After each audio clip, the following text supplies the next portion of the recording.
Tourist बढ़ रहे हैं। पहलगाम खाली है, क्यों? अप्रैल खत्म हो गया है, पहलगाम खाली है, टाइम नहीं है हमारे पास।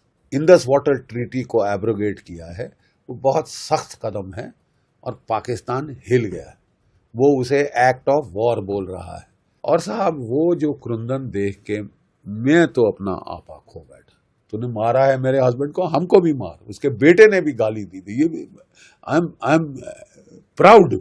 अरे तेरी ये दुस्साहस कि हर साल हम ये अमरनाथ की यात्रा के पहले ये जो पहलगाम का इलाका, अनंतनाग का इलाका, जो माउंटिंग बेस हैं दो, पहलगाम और द्रास, ये जो सारे पहाड़ों में हम बहुत अपने कॉम्बिंग ऑपरेशंस बढ़ा देते थे। अप्रैल, मई, जून, इसमें जबरदस्त कॉम्बिंग ऑपरेशन पहाड़ों में किए जाते थे ताकि कोई खतरा ना रहे अमरनाथ के यात्रियों के ऊपर।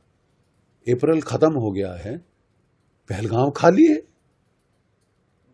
दोनों टूरिस्ट बढ़ रहे हैं, पहलगाम खाली है, क्यों? मेरा सुझाव है, हाथ जोड़कर विनती है, दिलबाग साहब जो थे DG police, he was a very good man. उसने कश्मीर को अच्छी तरह बाय द ब्रावोस पकड़ लिया। आप उनको वापस लाइए, क्योंकि जो और कोई सज्जन है उनका सोच है कि मैं अकेले सब कुछ कर लूंगा। लोन वुल्फ, लोन रेंजर, मुझे न फौज की जरूरत है, मैं फौज को लड़ना सिखा दूंगा। अगर मतलब we need a team player like Dilbag. आप प्लीज उसको वापस लाइए, बहुत फर्क पड़ेगा। और मैं कहना चाहता हूं कि आर्मी की जो नफरी घट रही है उसको जल्दी से जल्द मेकअप करिए। एक बड़ा वेलकम स्टेप फौज ने लिया है, वो नई डिवीजन खड़ी कर रहे हैं। यूनिफॉर्म फोर्स को, जो कि रियासी में होता था, उधमपुर में होता था, डोडा यहाँ पे होता था, उसको उठा के लद्दाख ले गए थे हम उसको अब वापस लाएंगे। जल्द से जल्द लाइए। एक नई डिवीजन खड़ी हो रही है, इसका मतलब मैन पावर बढ़नी शुरू हो गई है। जल्दी करिए, टाइम नहीं है हमारे पास। जो जो हमने जो हमने इंडस वाटर ट्रीटी को एब्रोगेट किया है, वो बहुत सख्त कदम है और पाकिस्तान हिल गया है। वो उसे एक्ट ऑफ वॉर बोल रहा है। तो अब हमको फॉलो थ्रू करना है। फॉलो थ्रू मतलब एकदम पानी नहीं रोक सकते जब तक कि डैम्स ना बने, पॉन्डेज ना बने। ये थोड़ा टाइम लगेगा। अभी ये थ्रेट इन बीइंग है, बट अच्छी खासी थ्रेट है। ठंडे पसीने तो आ गए हैं आसिम मुनीर साहब के पास। कजाकिस्तान गए हुए थे विजिट के लिए, अच्छी ठंडी हवा है वहां भी इस वक्त कजाकिस्तान में।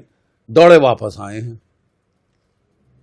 कराची से अपने जहाज निकाल के स्कर्दू भेज रहे हैं, जम्मू कश्मीर भेज रहे हैं। समझ नहीं आ रहा कि भारत कहां पे पलटवार करेगा।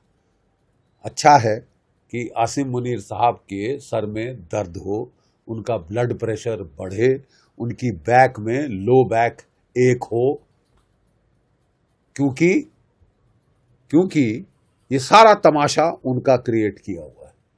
आसिम मुनीर साहब, जैसे मैंने बताया, रिटायर होने वाले हैं। कोई पाकिस्तान का आर्मी चीफ एक बार चीफ बन जाए, वो तो फिर चीफ फॉर लाइफ बनना चाहता है। जियाउल हक, परवेज मुशर्रफ वगैरह वगैरह वगैरह, ठीक है। ये छोड़ना ही नहीं चाहते गद्दी, ठीक है साहब। और इस गद्दी को ना छोड़ने की वजह से अगर उनको भारत पाकिस्तान के बीच युद्ध करना पड़े, हजारों लोग उनकी हवस के लिए शिकार हो जाए, वो कोई फर्क नहीं पड़ता। 6 दिन पहले, 7 दिन पहले ये आसिम मुनीर साहब ने एक उल जलूल बयान दिया था दुनिया के सामने। ये रिस्पॉन्सिबल आदमी है, असली रूलर पाकिस्तान का ये है। वो सिविलियन तो सारे बेचारे कठपुतली और मुखौटे हैं, ठीक है साहब। इसने अनाप शनाप बकना शुरू किया कि साहब हिंदू और मुसलमान अलग हैं, कभी इकट्ठे नहीं हो सकते, तभी हमने पाकिस्तान बनाया। हमने मदीना के बाद एक नई रियासत मदीना, पता नहीं क्या, कितनी दारू पीते हैं नहीं पीते तो मुझे नहीं मालूम, लेकिन वो तो अनाप शनाप बक रहे थे। और उसका अंजाम, जो उनके उकसावे का अंजाम, हफ्ते बाद हमने देख लिया। हफ्ता भी नहीं, कुछ दिनों के बाद देख लिया पहलगाम में, जहां हमारे बेचारे निहत्थे यात्रियों को आपने धर्म पूछ पूछ के मारा। कलमा पढ़ो, पतलून उतारो, वगैरह वगैरह, ठीक है। और साहब वो जो क्रुंदन देख के मैं तो अपना आपा खो बैठा। कब तक भारतवर्ष की हमारी बेटियां बिलख बिलख कर टेलीविजन पे रोना पड़ेगा अपने हस्बैंड्स की लाशों के साथ। एक बेचारी महिला मंजुनाथ जी, मेरे ख्याल उनका नाम था, उनके हस्बैंड को उनके सामने मार डाला। दुख से त्रसित वो बेचारी महिला ने कहा कि अरे मेरे को भी मार डाल साले, मेरे लड़के को भी मार डाल, हमारा भी दुख दर्द खत्म कर दे। कैसे अकेले जिंदगी जीऊंगी मैं, मेरे को भी मार डाल साले। तूने मारा है मेरे हस्बैंड को, हमको भी मार। उसके बेटे ने भी गाली दी थी। ये भी आई एम प्राउड। वो जवाब में क्या बोलता है, नहीं जाके मोदी को बता। अरे तेरी ये दुस्साहस, भारत के प्राइम मिनिस्टर को तू धमका रहा है, तू कह रहा है कि जो करना है कर ले। तो ठीक है साहब, आपने सुन लिया कल मोदी साहब को, उन्होंने भी सुना दिया। और कोई अगर किसी को भाषा में फर्क लगे, किसी को भाषा में फर्क लगे तो उन्होंने अंग्रेजी में भी बोल दिया है।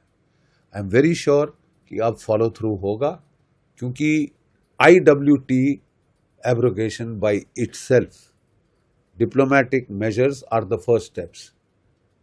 अब हमको काइनेटिक एक्शन लेने की जरूरत है, और ये kinetic action will have to be much more than surgical strike, much more than air strike Balakot की, क्योंकि वह स्ट्रेटेजिक मैसेजिंग के लिए थे। वो सिग्नल के तौर पे थे पाकिस्तान को, शॉट अक्रॉस द बो, दस फार नो फर्दर। इसके आगे आप रेड लाइन पार कर रहे हैं, खतरा मोल ले रहे हैं। हम कॉस्ट एंड कॉन्सिक्वेंसेस बढ़ा देंगे आपके लिए, दर्जे हरारत वहां तक बढ़ाएंगे जहां तक तुम यू डोंट क्राई अंकल। ठीक है, तो अब मुझे पूर्ण विश्वास है कि भारत की सशस्त्र सेनाओं को आदेश मिल चुके होंगे कि वो, और उनको पूरे अलर्ट पे डाल दिया गया है। भारत की सेना, भारत की नेवी एक्सरसाइज कर रही है। वहां पे जो है कंपकपी हमको पाकिस्तान में दिख रही है। कराची से वो जहाज अपने एयरक्राफ्ट हटा रहे हैं, C-130 लाद लाद के वो स्कर्दू की एयरफोर्स एयरबेस पे अपने जहाज पहुंचा रहे हैं। जम्मू कश्मीर के इलाके में उनको फिक्र पड़ गई है कि अब वहां पे पलटवार आया। वो भूल गए हैं कि भारत की एक बड़ी तगड़ी नेवी है, हमारा एयरक्राफ्ट कैरियर, हमारे मिसाइल डिस्ट्रॉयर्स, वो जो अरब सागर में अब एक्सरसाइज कर रहे हैं, कराची की तरफ बढ़ रहे हैं। याद रखो पाकिस्तान वालों, 1971 में भारतवर्ष ने कराची के ऊपर 2 वार किए थे। 6 जहाज पाकिस्तान नेवी के वही कराची की बंदरगाह में डुबो दिए थे, और जो ऑयल फार्म है उसको आग लगा दी थी हमारी एयरफोर्स और नेवी ने मिलकर, कि वो 7 दिन जलती रही थी। सूरज नहीं दिखा था कराची में। आप क्या समझते हो, तुम एक फ्लैंक खाली करके दूसरी फ्लैंक बचाओगे? भारत की दूसरी बड़ी फौज है, भारत की जो है चौथी बड़ी नेवी है, 5वीं बड़ी एयरफोर्स है। तुम यहाँ कवर करोगे, वहां मारेंगे, देख के मारेंगे, चुन के मारेंगे, अपने समय पे मारेंगे। कोई तुम्हारा टाइम टेबल नहीं चलेगा, अब टाइम टेबल यहां से आएगा। ठीक है साहब, ये करना अब अनिवार्य है, क्योंकि जो भी वी कांट एक्सेप्ट कि भारत के 28 लोग आप मार दें, 17 घायल कर दें और सीटी बजाते निकल जाए, ये नहीं चलेगा, ये नहीं चलेगा। And will have to be put to it, और उसके लिए हमको स्ट्रेटेजिक डेटरेंस इंपोज करनी है। Deterrence, raise costs and consequences for Pakistan. Don't confine your actions to reaction on your own side, consequence management, fire fighting on अपनी side. रक्षात्मक होके ना लड़ें, आक्रामक होने का वक्त आ चुका है।